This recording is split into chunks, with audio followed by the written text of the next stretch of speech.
Un tiers des forces navales américaines est engagé avec l'Iran, représentant le plus grand déploiement depuis la guerre du Golfe et celle d'Irak. Dans cette situation, il semble que les divergences persistent dans les négociations nucléaires avec l'Iran. On s'attend à ce qu'un événement majeur se produise bientôt. Aujourd'hui, nous allons examiner ce sujet de près, alors regardons cela tout de suite. Pour recevoir rapidement les infos de guerre, abonnez-vous à Sens Studio. Merci de ne pas seulement regarder la vidéo, mais aussi de vous abonner. Le 17 février, la deuxième négociation nucléaire entre les États-Unis et l'Iran a eu lieu à Genève. Ils ont discuté du programme nucléaire et des sanctions pendant environ 3h30. À ce moment-là, les États-Unis et l'Iran ont établi les principes de base qui serviront de fondement à un accord final lors des négociations nucléaires.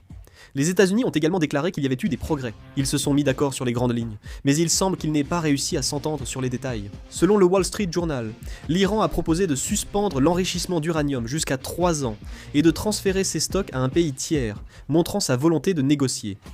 Les discussions ont porté sur des aspects techniques du programme nucléaire iranien et sur l'allègement des sanctions. Bien qu'ils aient trouvé un accord général, des divergences subsistent sur les détails et des inquiétudes persistent. Le vice-président américain J.D. Vance a indiqué que le président Trump avait posé des lignes rouges, mais que l'Iran n'avait ni reconnu ni cherché à résoudre ces questions. Il a aussi affirmé que l'une des lignes rouges était que l'Iran ne devait pas avoir d'armes nucléaires, et que le président Trump s'efforçait de trouver une solution, diplomatique ou autre, pour empêcher l'Iran d'en obtenir. On pense alors que l'autre moyen évoqué par le vice-président J.D. Vance concerne une action militaire. Selon Reuters, l'Iran présentera des propositions détaillées pour réduire l'écart lors des négociations cette semaine. On prévoit également qu'il faudra beaucoup de temps pour parvenir à un accord sur les détails. Dans le même temps, les États-Unis concentrent diverses forces militaires à proximité de l'Iran. Je vais vous expliquer cette partie en détail. Actuellement, un tiers de la puissance navale américaine est concentré près de l'Iran. On dit même que cette ampleur est la plus importante depuis la guerre du Golfe et la guerre d'Irak. Examinons d'abord les forces aériennes déployées au Moyen-Orient ces 48 dernières heures. Il y a au moins 36 chasseurs F-35, 36 chasseurs F-16, 12 chasseurs F-22, 21 ravitailleurs aériens, KC-135, 11 ravitailleurs aériens, KC-46, 4 avions de guerre électronique E-3 et un avion de guerre électronique E-11 ainsi.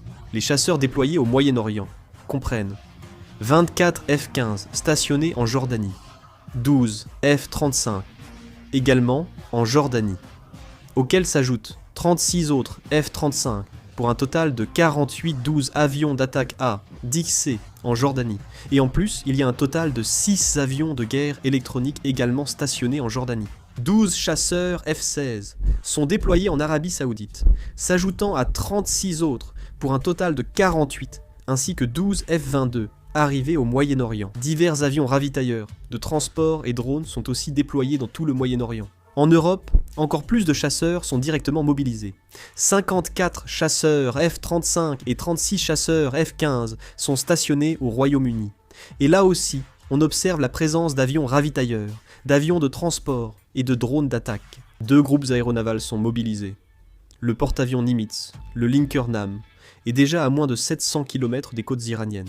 À bord du Linker Nam, il y a un escadron de chasseurs F-35, 3 escadrons de chasseurs FN-18, un escadron d'avions de guerre électronique, EA-18G, un escadron d'avions de transport, CNV-22B, un escadron d'avions de surveillance avancé E2D, ainsi que 2 escadrons d'hélicoptères de transport. Hier, on a appris qu'un porte-avions Gerald Ford a traversé Gibraltar et se dirige vers l'Iran via le canal de Suez.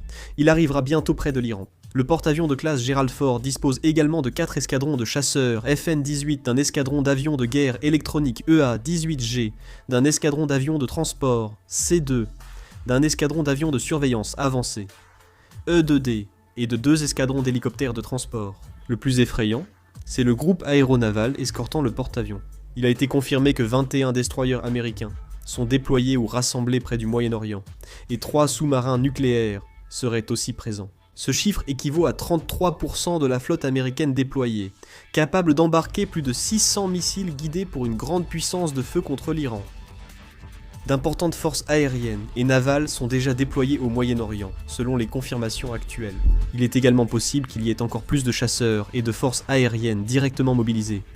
Surtout, comme des forces aériennes continuent d'être déployées au Moyen-Orient en ce moment même, il est tout à fait possible que d'autres forces aériennes viennent s'y ajouter. D'après une chaîne israélienne, Les préparatifs américains pour attaquer l'Iran seront prêts cette semaine. Le fait qu'une telle puissance militaire soit concentrée rend difficile de considérer cela comme une simple démonstration de force. Il y a tellement de moyens militaires rassemblés que le coût de leur maintien est également considérable, ce qui rend la situation ambiguë pour n'y voir qu'une démonstration de force. On peut donc penser qu'une véritable attaque pourrait avoir lieu bientôt. De plus, l'Iran n'est pas resté les bras croisés non plus. Lors de la deuxième négociation nucléaire, le corps des gardiens de la révolution islamique d'Iran a provoqué en menant des exercices militaires et en fermant temporairement certaines zones du détroit d'Ormuz pour la sécurité. Le détroit d'Ormuz assure un cinquième du trafic pétrolier mondial. S'il était bloqué, ce serait catastrophique, surtout pour la Corée du Sud qui aurait du mal à importer du pétrole, cette zone étant cruciale. Le guide suprême iranien, Ali Khamenei, a également averti dans son discours du 17 février que toute tentative des États-Unis de renverser le régime iranien échouerait. Ali Khamenei a déclaré que Trump affirme que leur armée est la plus puissante, mais même la plus forte peut être frappée sans pouvoir se relever. Il a ajouté que la force de missiles iranienne n'est pas négociable et que leur type ou portée ne regarde pas les États-Unis. Peut-être que si les États-Unis attaquent l'Iran subira unilatéralement, mais l'Iran cherchera à élargir au maximum l'ampleur du conflit. Tout d'abord, on peut penser immédiatement au blocus du détroit d'Ormuz, mais l'Iran n'a pas besoin de bloquer complètement Ormuz. Il suffirait de poser des mines ou de menacer les pétroliers avec des drones ou vedettes rapides pour paralyser le détroit. Si les primes d'assurance explosent et que les navires civils évitent la route, le transport chutera fortement, causant d'importants dommages aux États-Unis.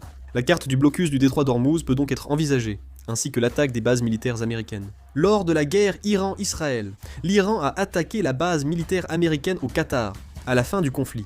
Il considère les bases américaines du Moyen-Orient comme des cibles réalistes. La 5e flotte à Bahreïn, la base d'Al-Udeid au Qatar et les bases au Koweït, Irak, Jordanie et Est de la Syrie sont toutes vulnérables aux attaques. En particulier, il est possible d'utiliser massivement des drones pour épuiser les systèmes de défense aérienne, puis de lancer des missiles par la suite. Même si les forces américaines se défendent, la paralysie des bases et les pertes humaines peuvent vite faire vaciller l'opinion publique. Les États-Unis n'attaqueront jamais l'Iran seul, mais avec Israël. Ainsi, il semble possible que l'Iran attaque aussi le territoire israélien. Des villes majeures comme Tel Aviv ou Haïfa pourraient devenir des cibles. L'Iran possède également un grand nombre de missiles balistiques. Le dôme de fer et la défense aérienne israélienne sont puissants. Mais face à une attaque massive, leurs limites apparaissent. Si Israël subit de gros dégâts, la guerre peut rapidement s'intensifier. Les perspectives sont claires, non. Peu importe la riposte de l'Iran, la guerre favorisera probablement les États-Unis et Israël. Ce n'est pas une opinion émotionnelle, mais une conclusion fondée sur une analyse militaire objective. L'Iran possède de nombreux missiles, de nombreux drones et de nombreux groupes de forces par procuration. Mais dans la guerre, l'écart est déjà beaucoup trop grand en ce qui concerne la supériorité aérienne et la guerre de l'information, qui sont les plus importantes. En particulier, lors du conflit entre l'Iran et Israël en 2025, le monde entier a pu constater à quel point le système de défense aérienne de l'Iran était défaillant. L'Iran n'a pas réussi à protéger son propre espace aérien, et même après avoir subi des frappes sur des installations et des bases importantes, il n'a pas pu réagir efficacement. Un pays sans défense aérienne efficace est condamné à perdre dès le début d'une guerre moderne. Si l'armée de l'air américaine et israélienne le veulent, elles peuvent neutraliser rapidement les radars et batteries de missiles iraniens. Même si l'Iran lance de nombreux missiles, ils seront inefficaces si l'adversaire contrôle l'espace aérien et mène la guerre depuis les airs.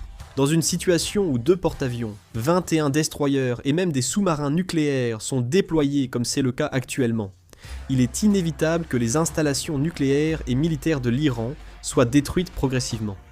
Un scénario dans lequel la base même permettant à l'Iran de poursuivre son développement nucléaire est anéanti est tout à fait possible. Le problème n'est pas leur victoire, mais la durée du conflit.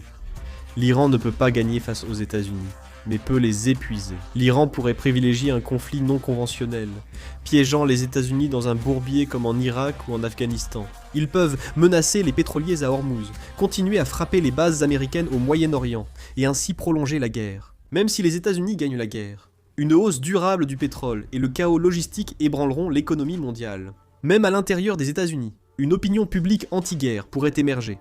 Donc, la façon la plus précise de voir la situation actuelle est la suivante. Il n'est pas difficile pour les États-Unis et Israël de gagner militairement. Une fois la guerre engagée, il est probable que l'Iran refuse la défaite et poursuive le conflit, risquant d'enflammer tout le Moyen-Orient. Même si les États-Unis et Israël l'emportent, la guerre pourrait laisser un chaos sans fin, un nouveau bourbier au Moyen-Orient.